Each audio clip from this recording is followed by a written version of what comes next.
Ya, baik pemirsa TVR Parlemen dimanapun Anda berada, seperti diketahui bahwa pemerintah akan melakukan pemotongan TKD yang cukup besar di tahun 2026 yang sudah disepakati dalam APBN kemarin disahkan ya, dan ternyata memang banyak keluhan dari daerah yang kemudian nanti ini diharapkan bisa menjadi satu masukan kepada pemerintah agar nantinya revisi terhadap TKD ini bisa dilakukan agar nantinya pembangunan daerah tidak terganggu. Nah, pemirsa, seperti apa kemudian catatan dari Komisi 2 DPR? Saat ini kami sudah bersama dengan Wakil Ketua Komisi 2 DPR, Bapak Zulfikar Arse Sadikin dari fraksi Partai Golkar. Pak, terima kasih atas waktunya, Pak. Pak, berkenan dengan pemotongan ini, Pak, TKD ini, Pak. Nah, kemudian daerah kemudian kan diminta untuk melakukan efisiensi, Pak. Nah, dan ini ada satu peluang adanya APBNP di 2026. Apa Komisi 2 memberikan suatu catatan, Pak, bagi Pemda-Pemda ini, Pak? Sebenarnya kalau secara akademik ya istilahnya bukan pemotongan ya kali ya. Pengalihan ya, realokasi lah, redistribusi keuangan negara. Karena pemerintah pusat kelihatannya lebih banyak memerlukan uang untuk mendanai kebijakan program yang memang langsung ditujukan untuk daerah. Nah, saya bilangnya seperti ini, mestinya kita ini harus tetap ada semangat negara kesatuan yang didesentralisasikan. Karena kita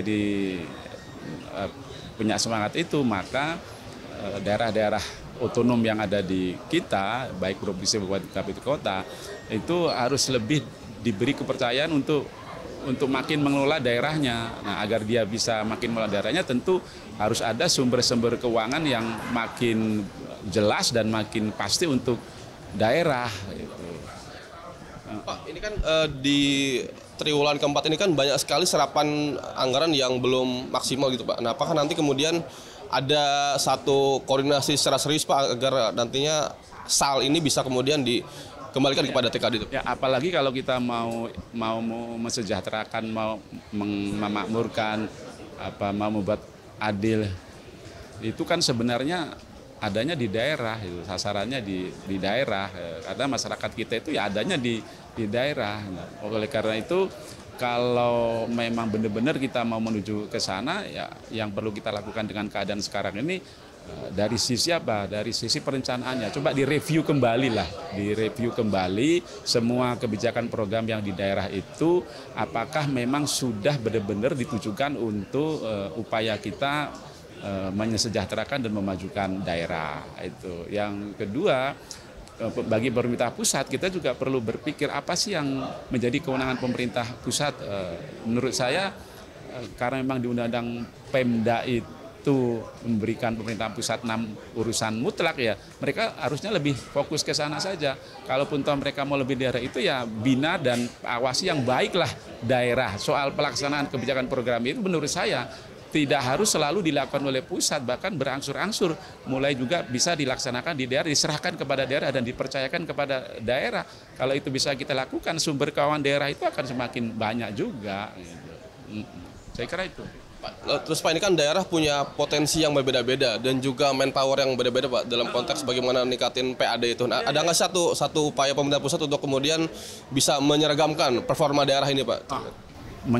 Menyeragamkan bagaimana? Justru desentralisasi menghadirkan otonomi yang punya semangat agar perlakuan terhadap daerah itu, agar pembangunan terhadap daerah itu sesuai dengan konteksnya, konteks daerahnya. Sekarang tinggal kita kasih kewenangannya, jangan sampai kewenangan ini diambil lagi. Karena mereka merasa ada terjadi resentralisasi. Sudahlah, kewenangannya diambil juga, keuangannya juga ditarik. Nah, ini yang membuat mereka itu merasa bagaimana sih perlakuan terhadap daerah itu, dan dalam sejarahnya kalau ada perlakuan kepada daerah dari sisi kewenangan dan keuangan yang makin tersentralistik, itu membuat daerah melakukan perlawanan, dan ini tanda-tandanya sudah ada. Oleh karena itu saya meminta agar sembari kita memperbaiki kinerja daerah, pemerintah pusat juga memperbaiki cara pandangnya kepada daerah.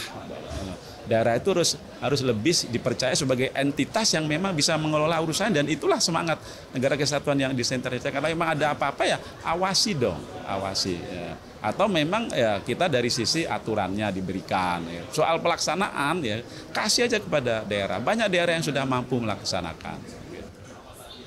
Pak Zulfikar, terima kasih, Pak, waktunya. Selamat bertugas kembali, Pak, ya. Baik pemirsa, demikian wawancara kami dengan Bapak Zulfikar Arsa Sadikin terkait dengan tata kelola TKD di tahun depan yang tadi disampaikan bahwa Komisi 2 mendukung adanya kemandirian daerah dalam konteks tata kelola fiskal, sumber daya manusia, dan hal lainnya agar kemudian nanti identitas daerah menjadi sumber daya yang bisa diunggulkan dan mampu membuat Indonesia lebih maju dibanding tahun-tahun sebelumnya. Pemirsa, demikian laporan kami, kembali ke studio.